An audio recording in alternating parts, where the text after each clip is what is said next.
Hindi pa rin ako makapaniwala na napasama ako sa show. Very unexpected kasi kung bakit ako napasama. Ang sabi ni Kim Domingo na ang tinutukoy ay ang FPJ Batang Quiapo. Sa panayam ni Luis Manzano para sa kanyang YouTube vlog na Luis Listen, ay natanong si Kim kung ano ang pakiramdam niya na mapasama siya sa serye ni Coco Martin. Nabanggit nga ng aktres na hindi siya inaasahan na magiging bahagi siya ng Batang Quiapo.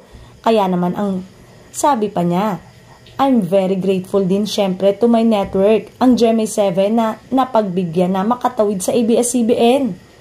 At magandang experience daw na open na ngayon ang mga network na ipahiram ang kanilang mga artista na lumabas sa mga programa, sabi ni Luis na tama rin naman, lalo na sa mga hindi nabigyan ng regular show.